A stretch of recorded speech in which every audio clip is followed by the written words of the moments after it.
का तो देखिए ये सभी के सभी लिटरेचर पुरस्कार है, साहित्य के क्षेत्र में दिया जाता है, ये सभी के सभी।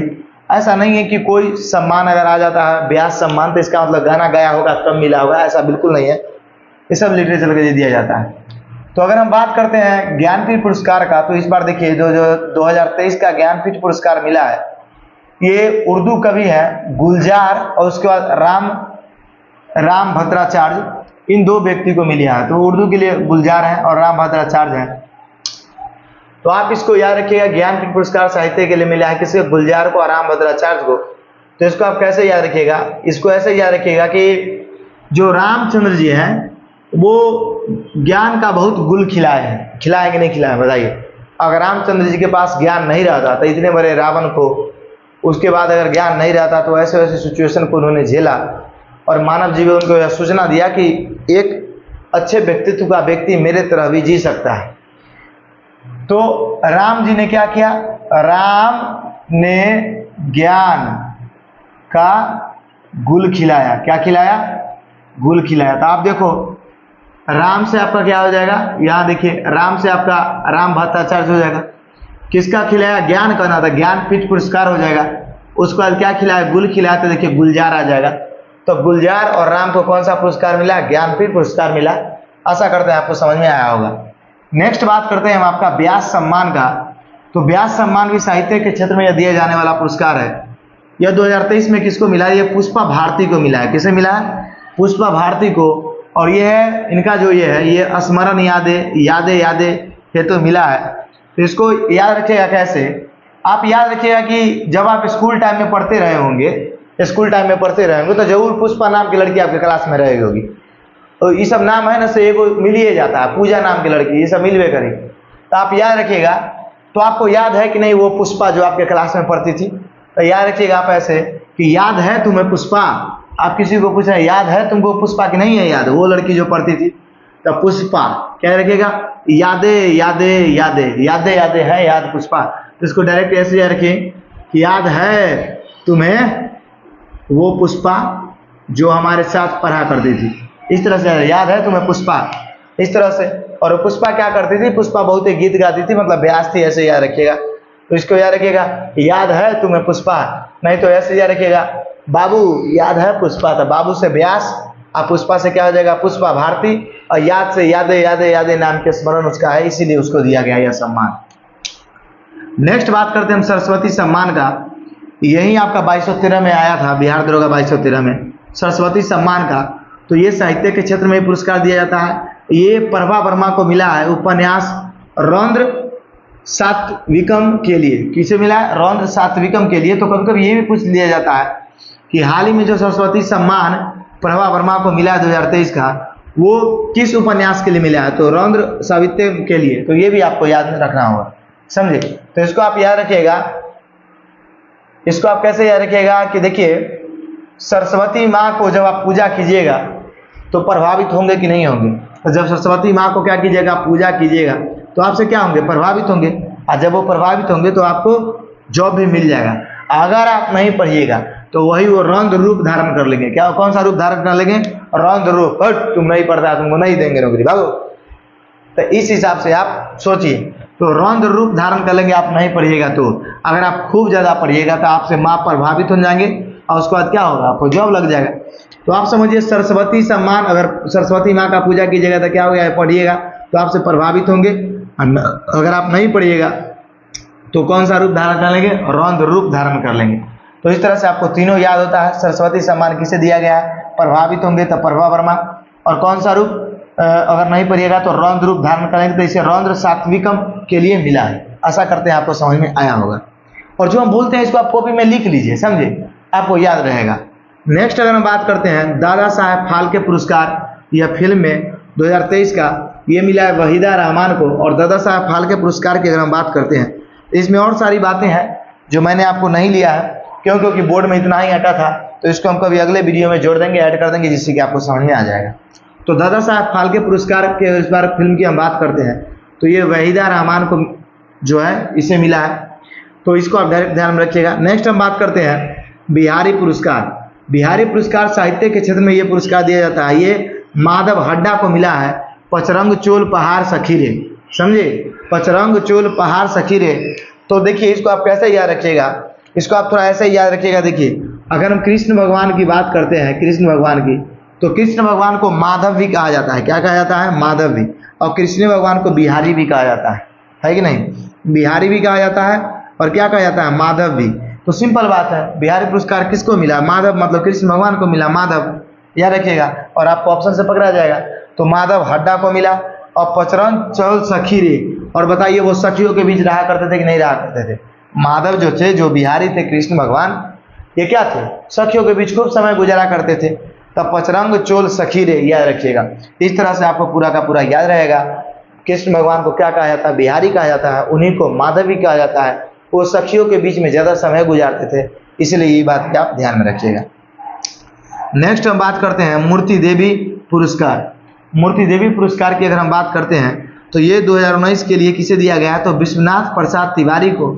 इसकी आत्मकथा क्या था? तो अस्थि और भक्ति। ये 2019 से क्या है, और ये दरोगा के एग्जाम में आया हुआ भी है आपका।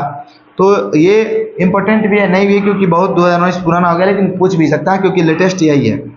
तो मूर्ति देवी पुरस्कार की अगर हम बात करते हैं तो आप याद रखिएगा कि आपके गांव में कोई ना कोई चाचा नाम का व्यक्ति होगा, चाहे कोई ना कोई आपका गांव मोहल्ला में होगा जिसका नाम विश्वनाथ होगा। क्या होगा? विश्वनाथ। तो याद रखिए वो विश्वनाथ मूर्ति बनाता है। याद रखिए कैसे? वो जो विश्वनाथ है, विश्वनाथ चाचा है, वो क्या बनाते हैं? मूर्ति बनाते हैं। तो आप कैसे याद रखिए? मूर्ति देवी पुरस्कार विश्वनाथ चाचा बनाते हैं। तो विश्वनाथ प्रसाद तिवारी, और आत्मकथा इनका क्या था? अस्थि और भक्ति। ऐसा करते हैं, आपको ये समझ में आया होगा पूरा का पूरा। नेक्स्ट हम इधर आते हैं, हम आपका एबल पुरस्कार, ये गणित के क्षेत्र में दिया जाता है। ये लुइस कैफरली को मिला है, ये अमेरिकी गणितज्ञ है। तो आप इसको कैसे याद रखिएगा? लुइस कैफरली। तो ये आप कैसे याद रखोगे? अमेरिकी गणितज्ञ है। इसको आप याद रखिएगा ले गणित। कैसे याद रखिएगा? ले गणित। ले से याद रखिएगा लुइस, गणित तो लुइस कैफरली, है कि नहीं? और इसका एक और अच्छा ट्रिक मैंने पहले के वीडियो बनाया था, लेकिन ध्यान नहीं आ रहा, तो आप डायरेक्ट याद रखिए। नेक्स्ट अगर हम बात करते हैं अगला, इंदिरा गांधी शांति पुरस्कार, ये मिला है डेनियल बेरेन बोइन अली अबू अब्बास को, ये 2023 के लिए। तो आप इसको कैसे याद रखिएगा? इंदिरा गांधी शांति पुरस्कार को बर्नेवेल अली अबू रहमान। तो आप इसको कैसे याद रखिएगा? डेनियल। तो जो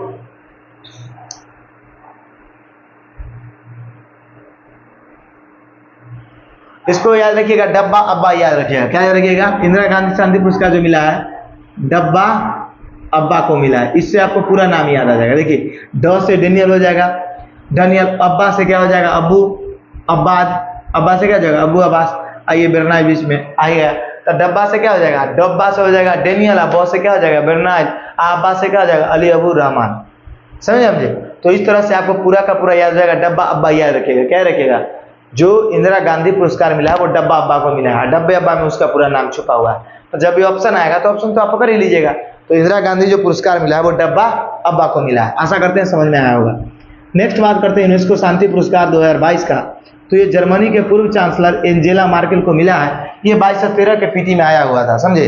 तो यूनेस्को शांति पुरस्कार की हम बात करते हैं तो जर्मनी के पूर्व चांसलर एंजेला मार्केल को यह पुरस्कार दिया गया है। तो ये फेमस क्वेश्चन है, आपको याद हो ही गया होगा। नेक्स्ट बात करते हैं बुकर पुरस्कार 2023 का। तो ये पॉल लीच को मिला है। अब देखिए ये आयरिश मतलब आयरलैंड के उपन्यासकार है। ये पैगंबर सॉन्ग पुस्तकार के लेखक है। तो इसको आप पॉल लीच याद रखिएगा। बुकर पुरस्कार, सॉरी एक मिनट, देखिए क्या है आपका? Paul Leach. तो बुकर पुरस्कार ये पॉल लीच को मिला है। तो आप डायरेक्ट याद रखिएगा पॉल लीच। तो आप याद रखिएगा कि डायरेक्ट इसको याद रखिए, क्योंकि सब में ट्रिक फंसाना ठीक नहीं रहेगा। नेक्स्ट हम बात करते हैं अंतर्राष्ट्रीय बुकर पुरस्कार। देखो आप एक बात समझो, ये सोझे बुकर पुरस्कार है, ये अंतर्राष्ट्रीय बुकर पुरस्कार है। एक बात समझिए, आपको हम एक चीज बताते हैं। देखिए एक होता है अंतर्राष्ट्रीय, एक होता है विश्व। ये दोनों में क्या अंतर है आप जानते हैं?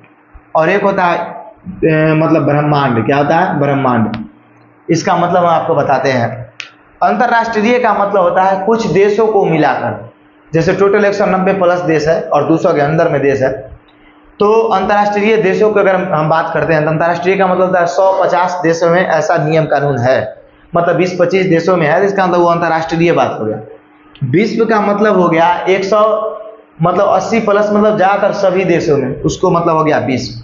और ब्रह्मांड का मतलब हो गया पृथ्वी का पूरा जितना एरिया है उस सभी पे, उसके बाद पृथ्वी को छोड़कर अन्य प्लानेट पे भी, उसी को क्या बोल देंगे, ब्रह्मांड।